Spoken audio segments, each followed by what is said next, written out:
Peter? There has been quite a lot of work looking at the human health, safety and environmental issues related to GM foods and crops. And probably one of the best reports is the one that came out last year from the European Union. They had a series of, I think, about 150 research projects and spent about €500 million, so that's what, 700 million Australian dollars, on specifically looking at those questions. There are over 400 research organisations involved in those analyses. The outcome of all of those studies was basically that there is no per se reason to suppose that GM crops or foods are any less safe than conventionally produced crops. If anything, they're probably safer because of the increased scrutiny that goes into their regulatory approval. And I'd like to actually also to flip back to the question that Bob raised, and really the last comment from Rob as well, related to why it is important to look at improving iron content in crops like rice and the other cereals. It's certainly true, yes, if you have access to a full diversity of foods and crops, to legumes, to the pulses, to fresh fruit and all the rest of it, then probably iron deficiency is not going to be an issue for you. One of the reasons why the cereals dominate so much human food, and the cereals, three major cereals, maize, rice and wheat, account for over 60% of human food, which is a huge amount for just three species. The reason is because these are very easy crops to store and to maintain over a long period. So the difficulty that you have if you try and use diversity of crops is that there are periods of the year when in many environments people only have access to foods that can be stored for a long period. And those are really the cereals, and there's very little alternative. So, if you really want to try and address the whole spectrum, you've got to tackle the problems that are going to exist in particular communities. Now we have a question just over here. While you're heading over there, I've just been handed a chocolate frog, which is generally a really good thing in life. But there's a reason for this frog. The reason for that frog in particular is I'm going to eat it. But the reason I'll be handed that, though, is to remind you that I believe the first 40 questions, I haven't actually seen this particular event's budget, but they've spent enough money on chocolate frogs to get 40 of them. The first 40 questions asked, get a chocolate frog. Each, not just one that you can suck and pass on, you get one each. So I presume someone's keeping a tally of the, yes, are they getting a frog? Have you got a frog yet? Okay, all right, that's okay. No one's rushing you, but hurry up. Okay, yeah, please, question. Actually, it's hard to keep up because Peter raised the subject. It's not rice. It's not the only grain that's deficient. All of our cereals are deficient in minerals and vitamins. In fact, all that breakfast cereal you eat has the stuff sprayed on the top. So as living in the world we live, we get all those things sprayed on. But I think in the areas of the world where they're dependent on one cereal as their main crop, issues like iron and folate and these type of things are much more critical. And we can sit here in Melbourne and say we shouldn't do it, but in some parts of the world it's very important, and I think you also raised the subject. But I wanted to come back to this monoculture, and I want someone to talk about monocultures because they've been around for a long time, and I think we need to hit that one on the head. Would anyone like to embrace monoculture? It'll probably come up again later on, but the gauntlet's been thrown. Well, I suppose the driver for monoculture has been efficiency of production, and that it's given very high yields. But you're right. It's also been a cause of significant problems in many parts of the world. A wealthy farmer often deals with the monoculture problem by using different fields for different crops or different varieties to tackle it. But if you go to, if you look at the situation in India at the moment, where there are pretty well all of their wheat varieties have a very common origin and have significant deficiencies in their disease resistance. And addressing those problems becomes very serious. So I think part of the difficulty has been that we've managed crops, we've managed cropping systems on the basis of individual varieties and individual farms, not on the basis of a broader agricultural system and agricultural ecology. We haven't included, broad-scale issues, not only within a nation but internationally, about how we manage an entire cropping environment across the world. And that ultimately has to be done, I think, if we're going to deal with the risks of particularly epidemics that are going to come into many of our crops. But we still can't get beyond the 12 main crops. It's like we've got soybeans and we've got wheat and we've got rice and barley. We have very many varieties of those, depending on where we are. But we still come back to they've been around for 5,000 years. 10,000. Oh, okay, there you go. Did she get two frogs for that? I'm just wondering. Don't have to. I'm just... Okay. It's very hard to find things that will compete with the cereals. I mean, they are very efficient food producers. They are able to convert a very large proportion of their carbon into harvestable grain, which can be stored very well. It would be great if we had alternatives that would provide those same options. Sorry, I mean... Yes. Go for your I mean, but isn't the issue here the number of varieties of each of those crops, and the genetic diversity within those crops? That's what needs to be preserved. It's both. I don't want to get into this, but there are hundreds and thousands of varieties within soybeans. Depends on where you are in the world. The real challenge is whether those varieties are developed for the parts of the world, for example, Ghana, where there's very little use of hybrid maize, lots of varieties of hybrid maize in Brazil because the government paid for it, but who's going to pay for it in Ghana?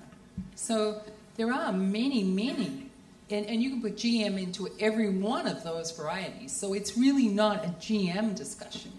It's a discussion about the varieties developed for the geographic areas rather than whether GM is in those varieties. You can put it into any variety you like. But there is a question here whether going down this path is going to lead to people growing more varieties of each crop or less. I'm not particularly qualified to speak to that matter, but it does seem to me that if you've got people developing particular high-yield good crops, that have obvious advantages, there's an incentive for everyone in the region to grow those, and to see other varieties that were previously cultivated go by the wayside. But we have a fundamental problem in that if you look at most of agricultural development and technology development is occurring in the developed world, but the greatest demand for agricultural technology is in the developing world. And it's that translation of technologies across and to see them applied effectively in the developing world that's becoming a real problem. The predictions are that yields in Africa could be at least doubled if they had access to modern varieties and modern farming systems. In fact, there are many organisations, not-for-profit organisations within the African region that are trying to do just that, which is to tap in and access those pools of varieties to deal with those real issues that they have in terms of hunger and food security. In fact, one of the things that the organisation that I work with is that we're about to start some work with a group in Kenya to look at how we assist their business in being able to be more attractive at being able to get some of those varieties in and trialling them in their environment. Because not only do they lack the technology, they also lack the business know-how in terms of going to a large company and saying, we would like to have this, and this. At the same token, it's like going to a supermarket and having 50 brands of Tim Tams and deciding which ones to have. And not knowing until you've tried them as to which ones you like and which ones work for you. Rob? Well, I guess, one obvious thing to say at this point is that there'd be grounds for a certain amount of humility for this audience speculating too vigorously about what might be good for peasant farmers in Africa. That there's a difference between a debate about GM crops taking place here in the Australian context and that debate being led by those people where perhaps the need is greatest. Now, again, that's not to say that debate would go in any particular direction if those voices were present here. But I do think we want to be a little bit careful about speculating too vigorously about what would be good for people, that I certainly haven't met. Okay, and you get around quite a bit. I've got a question before we get to it, just quickly. I wanted to quickly raise, if you are Twittering, then, awesome. Please make mention of me and say how fabulous I am, because, fragile ego, I have needs too. If you are Twittering, the hashtag tonight is #GTMenu. #GTMenu. just so that we can all join in and note that there is, I know that you can sense, I can sense already that the time is disappearing. I partly sense because these guys keep telling me, but also because I have an innate sense of time. There will, in fact, following this, the forum will remain active for the next couple of weeks with these guys able to chime in on it as well. So, we will have an opportunity to explore some of these even after the night is gone. Question then. Thank you. Just returning to the question that's up there, which we've wandered away from a little bit. Yes. I think my concern would be that you are looking to change rice, and I've got no objection to that, except that you are doing it for a section of the world that is lacking iron, and it is possible to have too much iron, and if all rice is genetically modified with more iron, we, in Australia, for example, could be on the opposite receiving end. We would be getting too much iron and probably damaging our health. So I don't think you can have a blanket solution for all the world's population. So the question is, how do we control this hypothetical iron, for example, and I guess following that, how do we know? I mean, rice looks like rice to me. I'm not a... Well, I think the people that are at most risk for that are the people who have a disease called, I think it's called hemochromatosis, where they can actually take in too much iron. But those people are here in Australia, and they're eating cereals that are fortified with iron. And the levels that we are trying to do with what we call biofortification, we're trying to make plants increase their iron levels. We're not going to surpass what's already done in food processing here for fortification, and none of that has ever given a toxic effect.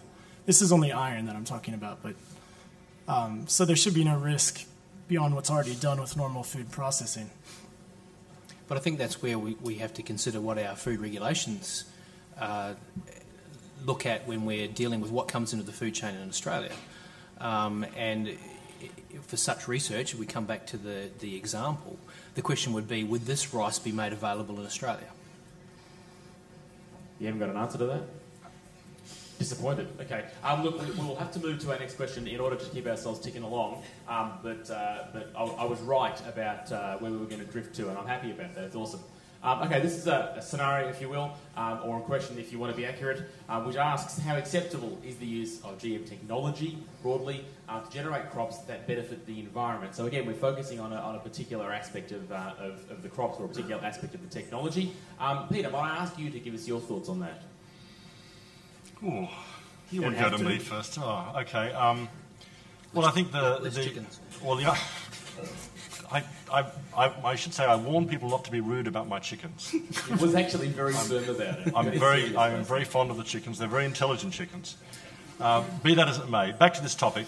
If you look at what has underpinned the Green Revolution, there were really probably three major factors. There were improvements in breeding methodologies and technologies. There was a massive expansion in irrigated areas, particularly in India and China. And there was a big increase in the use of fertilisers, particularly nitrogen fertilisers, about 700% increase in the use of nitrogen fertilisers over a period of 40 or 50 years. The increasing costs of fertilisers means that that's becoming a major cost for producers pretty well all over the world. If you look at where we're going in terms of food production, the expansion of irrigation areas, no, definitely not going to happen. Increased use of fertilisers is also not an option. So the only strategies we really have left are to look at breeding methodologies and breeding strategies, and to use technologies like GM to try and improve the nitrogen use efficiency of our crops. Having said that, though, that also make a sort of a rider, given that fertilisers have been so cheap, it hasn't been a high priority for breeding programs to actually look at fertiliser use efficiency in their crops. So there's a fair bit of evidence out there that there are significant improvements we could achieve through conventional breeding to improve nitrogen use efficiency and probably phosphorus use efficiency in our crops. But genetic engineering, I think, is also certainly one strategy that could play a role in that. Is there any risk then that if we went down a heavier GM path in terms of available crops, that we would replace, in terms of economics, we'd replace the fertilisers and people just using loads of that with people using GM, and that those GM crops would then become more expensive as well?